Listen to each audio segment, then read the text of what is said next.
Todo lo que siempre quise fue que me aceptaran. Que cuando llegáramos a casa de mis suegros en Navidad, mi esposo me mirara con orgullo y su madre me diera un abrazo sincero, no esa palmada fría en la espalda que sabía a, eres la mujer de mi hijo, te aguanto pero no eres de las nuestras. El año pasado, las cosas explotaron. Fue la gota que derramó el vaso, no solo de agua sino de años de desprecio silencioso. Habíamos pasado la noche en la casa familiar. Y cuando digo casa familiar me refiero a esa casa. Una mansión antigua de 2 pisos, con jardín, que había sido el orgullo de mi suegra toda su vida. El lugar donde mi esposo Andrés creció y el estándar de vida que ella se negaba a que perdiéramos. Yo no vengo de ahí.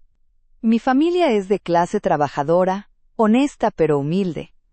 Cuando Andrés y yo nos casamos, él estaba en un bache económico, yo no, yo era la que mantenía a flote el barco. Pero a su madre eso no le importaba, ella solo veía el origen. Veía mis zapatos, mi coche, la marca de mi bolso. Esa mañana de Navidad, estábamos todos en el comedor, abriendo regalos. Andrés me había dado un collar precioso, y mi suegra me miró de reojo. Ella siempre tenía el regalo más caro, el viaje a un sitio exótico, la joya que dejaba a las tías sin aliento. Y yo había comprado regalos para todos pensando mucho en cada persona. A ella le regalé un set de cremas orgánicas de lujo, algo que yo sabía que le gustaba, aunque nunca lo admitiera. La abrí, la sostuvo por un segundo, y luego la dejó caer sobre la mesa de cristal, haciendo un ruido seco que resonó en el silencio. No dijo nada, pero sus ojos lo decían todo. Mi cuñada Laura, que es una víbora, no pudo contenerse. «Ay, mami, otro set de cremas. ¿No te dijo Andrés que ya tienes como 10? Tan difícil es comprar algo original o costoso». Ahí empezó todo. Sentí el calor subir por mi cuello. Pero lo que dijo mi suegra después fue lo que me destrozó y, a la vez, me dio la fuerza que necesitaba. «No, mi amor», dijo mi suegra, con una sonrisa dulce y cruel, mirando a todos en la mesa. «No es que sea difícil, es que a ciertas personas simplemente no les alcanza. Es normal. No todos nacimos con el privilegio de saber lo que es tener dinero. Hay que conformarse con lo que se puede, ¿verdad, hija?». Y me miró directamente, con una suficiencia que me hizo sentir como una hormiga. Andrés se aclaró la garganta. Él odiaba la confrontación, se quedaba paralizado. Y ese fue su error. No defenderme. Me levanté de la mesa. Las cremas seguían ahí, una prueba de mi humillación. Años de sentirme menos, de aguantar comentarios sobre mi trabajo de oficina y su vida de inversiones. Me fui al jardín, temblando, y prometí que jamás volvería a sentir esa vergüenza. Pero lo que mi suegra no sabía era que yo, la nuera pobre, la de las cremas baratas, la que no tenía privilegios, llevaba un secreto guardado en una caja de seguridad del banco. Un secreto que no solo me daría la dignidad de vuelta, sino que pondría el destino de todos ellos, de su orgullo, en mis manos.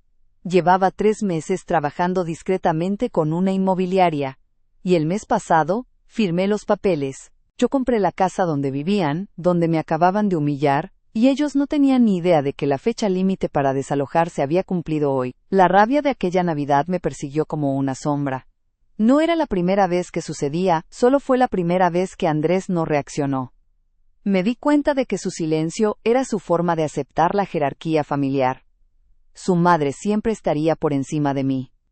Cuando regresamos a nuestro apartamento esa noche, el ambiente estaba pesado. Él intentó disculparse torpemente diciendo que su madre es así, y que no era personal. «Claro que es personal, Andrés», le dije, sin levantar la voz, lo cual siempre asustaba más que un grito. «Ella me llamó pobre a la cara, enfrente de tu familia, y tú miraste la mesa. ¿Crees que si el comentario hubiera sido sobre ti, yo me habría quedado callada?». Él se puso a la defensiva. «¿Qué quieres que haga? ¿Que le grite a mi madre en Navidad? Es su casa». Y esa fue la frase clave. Es su casa. Me di cuenta de que esa casa no era solo una propiedad. Era el cetro de su poder sobre nosotros. Era el recordatorio constante de que mi esposo siempre sería el niño bien, y yo la advenediza. Mi relación con Andrés ya venía desgastada. Lo amaba, sí, pero él dependía demasiado emocional y financieramente de mí, y de su madre. Cuando nos casamos, él acababa de perder una inversión importante. Yo, en cambio, trabajaba como consultora financiera con clientes de muy alto nivel. Mi sueldo era obscenamente alto, pero yo no hacía alarde de ello. Para mí, la riqueza era discreción. Para su madre, era ostentación. Ella creía que Andrés era quien nos mantenía, porque eso la hacía sentir que yo había conseguido un buen partido, a pesar de mi origen. Andrés nunca la corrigió. Yo le rogué que lo hiciera. Mamá, ella gana el triple que yo. Le pedí que dijera alguna vez, solo para verle la cara. No puedo. No entendería. Solo creería que me mantienes. ¿Y qué diría la gente? Así que vivíamos en una mentira creada para proteger el ego de Andrés y el orgullo de su madre.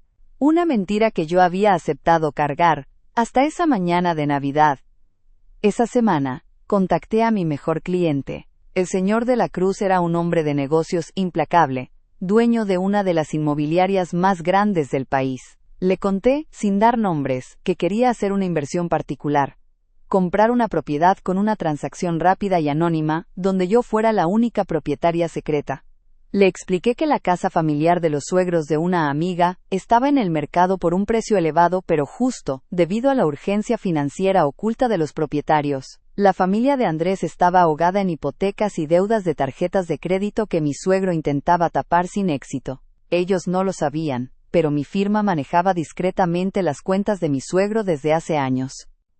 El señor de la Cruz, un tiburón de las finanzas, sonrió. ¿Quieres comprar su trono bajo sus narices, y que nadie lo sepa, verdad? Quiero asegurar mi futuro, señor de la Cruz. Y dejar de ser humillada, respondí. El proceso fue tedioso, pero gracias a mis contactos y a la discreción que garantizó mi cliente, fue efectivo. Los propietarios anteriores, una pareja de ancianos que había vendido la casa a mis suegros hace 30 años, habían puesto una cláusula. En caso de que mis suegros incumplieran 3 pagos de la hipoteca, la propiedad volvería al mercado a un precio preferencial, y ellos tendrían la primera opción. Mis suegros habían fallado en 5. En menos de 3 meses el negocio se cerró. El dinero de mi sueldo, de mis bonos y de mis inversiones privadas, que Andrés y su madre creían que eran modestas, fruto de mi trabajo de oficina, cubrió la hipoteca restante y la prima. Los abogados lo orquestaron todo. La casa, la mansión donde fui humillada, ahora era legalmente mía, bajo el nombre de una empresa ficticia de la que yo era la única accionista. Mi plan era simple: mantener el secreto, esperar que Andrés por fin me defendiera. Pero él siguió siendo el mismo. Hoy, después de meses de espera, de ver cómo seguían haciendo comentarios condescendientes, sentí que la justicia debía ser fría y clara. No venganza, sino dignidad. Hoy, 14 de diciembre, mientras ellos preparaban el árbol y discutían dónde celebrarían la gran Nochebuena, yo preparé el sobre con la notificación legal de desalojo. Era el momento de que la nuera pobre les mostrara exactamente de qué eran dueñas sus manos.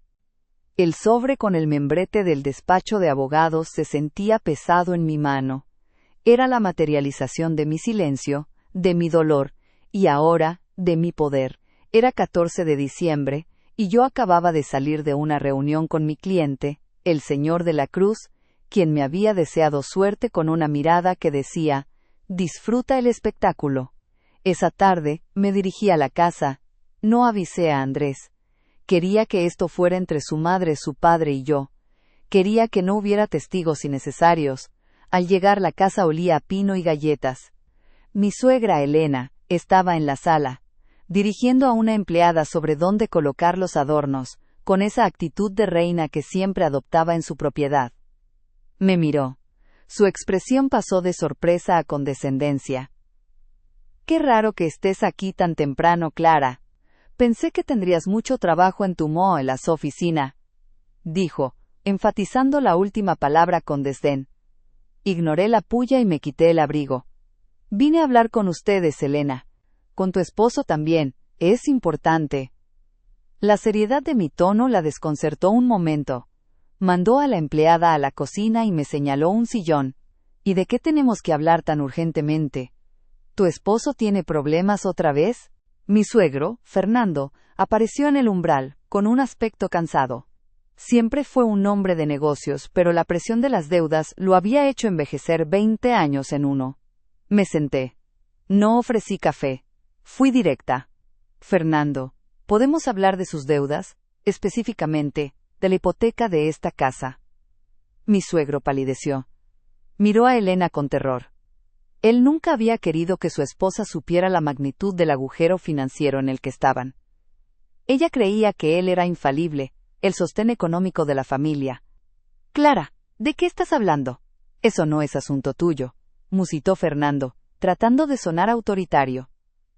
Elena se puso de pie, cruzándose de brazos.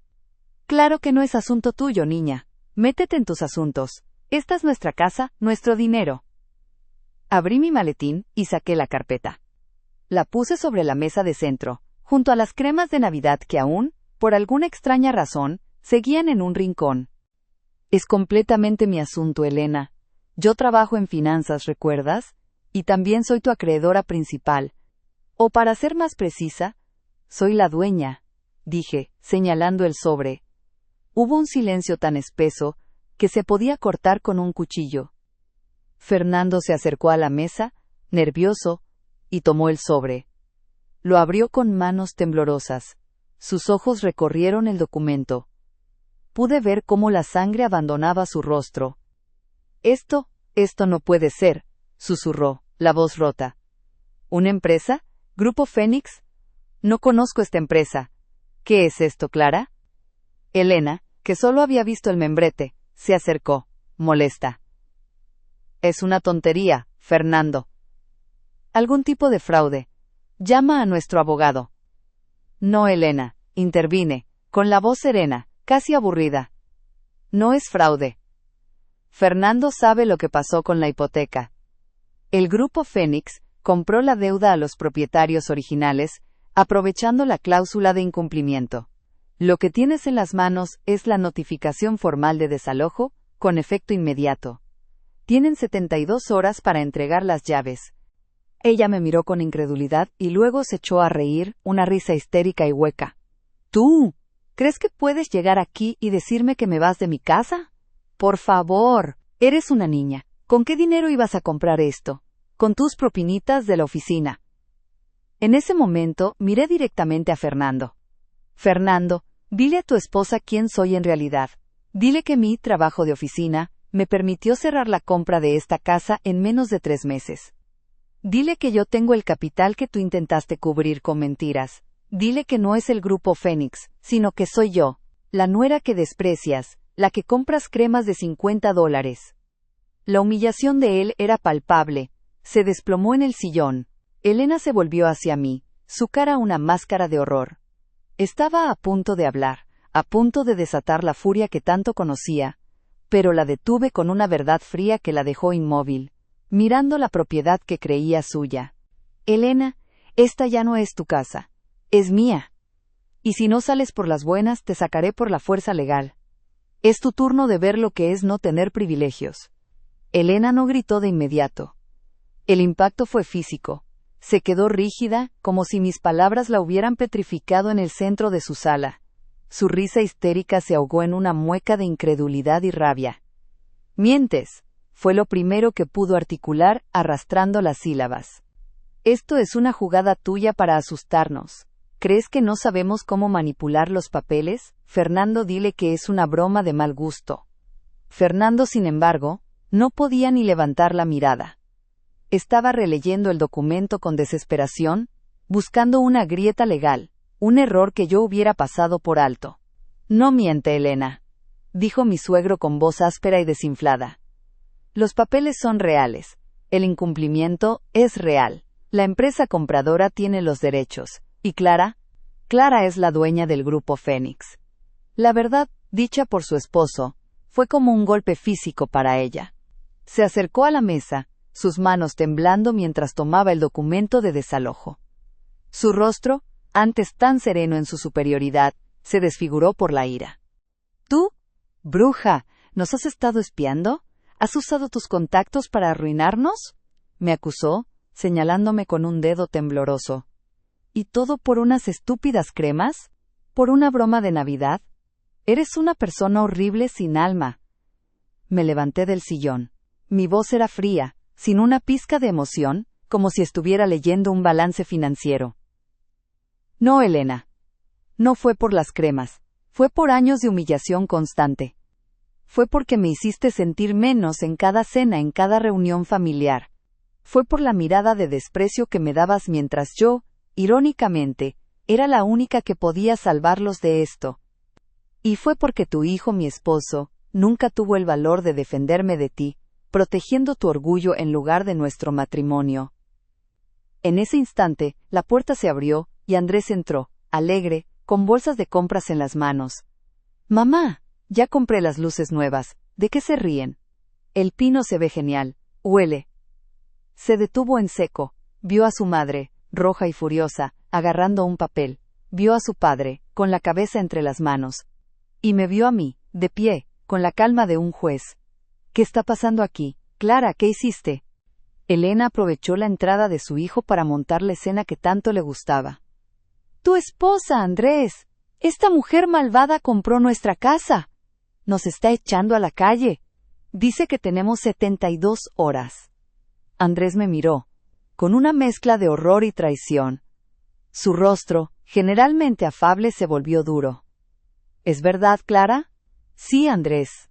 Es verdad, respondí. Es mi inversión. Tu padre perdió la casa hace meses. Yo la salvé del banco, pero no para dársela, sino para que entendieran el costo de la dignidad. Él tiró las bolsas al suelo. ¿Pero por qué no me dijiste? Somos un matrimonio. No puedes hacer algo así a mi familia. ¿Tu familia? Ellos son la razón por la que no te dije. ¿Y sabes por qué no te lo dije, Andrés? Porque tú no puedes guardar un secreto de tu madre. Porque cada vez que ella me humillaba tú te quedabas paralizado. Yo no compré la casa solo para vengarme de ella. La compré para recuperar mi paz y demostrarles que la verdadera riqueza no tiene nada que ver con la casa sino con la forma en que tratas a los demás. Mi esposo se volvió hacia su madre, pálido, dándose cuenta de la profundidad del engaño financiero de su padre y de su propia ceguera. Mamá, ¿es cierto que tienen deudas? ¿Es cierto que perdiste la hipoteca? Elena, al ver que su hijo empezaba a cuestionarla, se desplomó emocionalmente gritando. Nos estás destrozando, Clara. Nos vas a dejar en la calle. Esto es una acción irreversible. Voy a llamar a la policía. Por llama a quien quieras, Elena. El desalojo es legal. ¿Y si tocas un solo adorno de esa pared para llevártelo? Mi abogado te demandará por robo. Porque te recuerdo, los adornos y los muebles no te pertenecen. La propiedad es mía, y todo lo que esté dentro de ella también. En ese momento, la confrontación pasó de la ira a la desesperación total. La reina había caído de su trono, y el final de la partida era inevitable. La escena se convirtió en un caos controlado. Elena, incapaz de asimilar la pérdida, comenzó a llorar, no lágrimas de arrepentimiento, sino de rabia impotente. Fernando se sentó, sumido en un silencio que revelaba la vergüenza de un hombre que había perdido no solo su hogar, sino el respeto de su hijo. Andrés, mi esposo, fue el más devastado. Él había vivido en una burbuja de privilegio y negación, creyendo que las cosas siempre se arreglarían. Ahora, esa burbuja había estallado. Clara, por favor, suplicó, acercándose a mí. Su voz era un hilo. No hagas esto, es mi familia. Si me amaras, les darías más tiempo. Déjanos intervenir. Yo puedo hablar con mi padre. Buscaremos un préstamo. No, Andrés, lo interrumpí. Tuviste meses para intervenir. Tuviste años para defenderme. Yo lo hice todo en silencio para darte una oportunidad, una última Navidad, para que me pusieras a mí primero, por una vez. Pero esa mañana, cuando tu madre me humilló, tu silencio me dijo todo lo que necesitaba saber. Lo miré directamente a los ojos.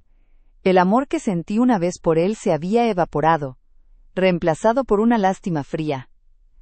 Tu lealtad no está conmigo, está con el orgullo de esta casa. Y yo no puedo seguir casada con un hombre que me permite ser pisoteada por los demás. Ahí, en medio del salón que ya no era suyo, le puse fin a nuestro matrimonio. No fue con un grito, fue con la certeza inquebrantable de una decisión largamente meditada. Desde el momento en que firmé los papeles, no solo compré esta propiedad, también compré mi libertad. Considera que, después de estas 72 horas, nuestro matrimonio también habrá terminado. Te enviaré los papeles de divorcio. No quiero nada de ti, solo mi paz. Elena, que había estado escuchando desde el sofá, se levantó tambaleándose. No vas a destrozar a mi hijo, no vas a quitárnoslo todo. Te voy a demandar por difamación, por lo que sea. Demanda lo que quieras, Elena. Mis abogados están listos. Tengo todos los registros de la compra, de los incumplimientos de Fernando, y del dinero que gané limpiamente para poder hacerlo. Tú no puedes demandarme por comprar algo legalmente. Solo puedes culparte por la clase de persona que eres y por cómo trataste a la gente que tenías cerca. La casa que antes rebosaba de opulencia, ahora se sentía vacía y fría. El pino de Navidad, a medio decorar, parecía burlarse de la escena.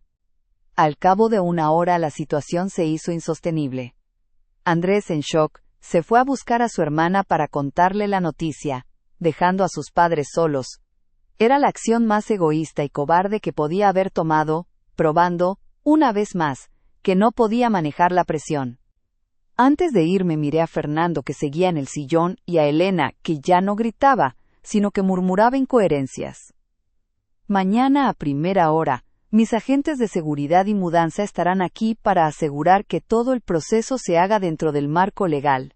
Si intentan llevarse algo que no sea estrictamente personal, ropa, fotos, será considerado robo. Les advertí. Me dirigí a la puerta, sintiendo un peso enorme levantarse de mis hombros. Había perdido un matrimonio y ganado un gran dolor, pero también había ganado una inmensa dignidad. Justo cuando estaba por cruzar el umbral, Elena me llamó. Su voz era irreconocible, un susurro roto. ¿Por qué, Clara? ¿Por qué esta crueldad? Me giré, y la miré por última vez, no con enojo, sino con una profunda tristeza por lo que ella nunca entendería. No es crueldad, Elena. Es el precio de la entrada. Y tú, que siempre me dijiste que no tenía derecho a entrar a tu mundo, acabas de darte cuenta de que yo soy la dueña de la puerta. Y acabo de cerrarla permanentemente. La mañana siguiente, volví a la casa no para supervisar sino para observar. Había contratado a una empresa de seguridad para que se encargara de la entrada y salida de mis suegros y de Andrés. No quería presenciar el patetismo de la mudanza, pero necesitaba ver el final del ciclo. Cuando llegué, Elena y Fernando ya habían empacado lo esencial. Había un camión de mudanza pequeño esperando, lo que demostraba lo poco que realmente les quedaba fuera de esa propiedad. Elena me vio desde la ventana y desvió la mirada. No quedaba rastro de la reina de Navidad, solo una mujer envejecida por la vergüenza. Andrés no estaba. Había pasado la noche en casa de su hermana, sin siquiera atreverse a llamarme. Ya no era mi problema. La distancia emocional era total. Me senté en el auto viendo cómo Fernando cargaba una caja de libros.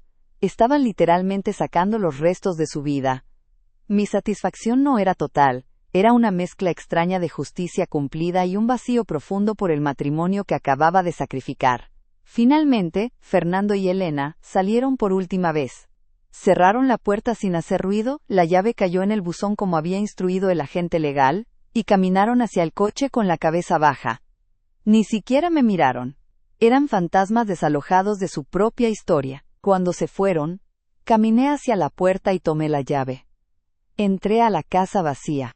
El pino de Navidad seguía ahí, a medio decorar, esperando una fiesta que nunca sucedería en ese lugar. Miré a mi alrededor. El lugar donde me humillaron por mis cremas. El lugar que había sido el arma de control de Elena.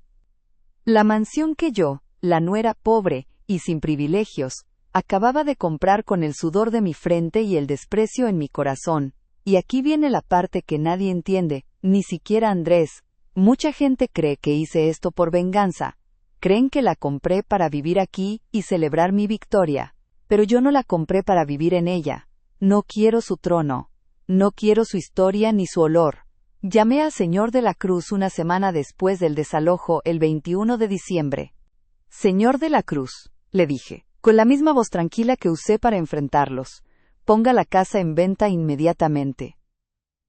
El precio debe ser un 20% menor que el valor de mercado. Quiero una venta rápida. Él se sorprendió. ¿Venderla, Clara? Pero es una propiedad magnífica. ¿No va a disfrutarla? No, señor. No se disfruta una cárcel, por muy dorada que sea. La compré como una lección, no como una posesión.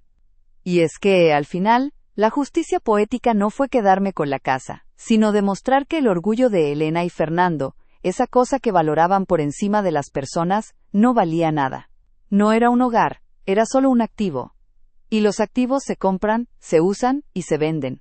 El día de Nochebuena, la casa ya tenía un cartel de venta. Yo estaba sola en mi apartamento, brindando con un vaso de vino por la libertad y el divorcio que se avecinaba. Lo más irónico de todo fue lo que me contó el señor de la Cruz en enero. La casa se vendió rápidamente a una familia de clase media, gente trabajadora y sencilla. Elena, Fernando y Andrés nunca supieron que yo vendí la casa a pérdida, a un precio que ellos no hubieran pagado. Y ese fue mi verdadero giro. No fue quitarles su hogar, fue desvalorizar el objeto que usaron para humillarme. Y el dinero de la venta lo usé para pagar mi divorcio y empezar una vida sin deudas emocionales. La casa se fue, pero la lección quedó: nunca subestimes a la persona tranquila que tienes en tu mesa, porque mientras tú te ríes de su regalo, ella podría estar comprando tu vida entera.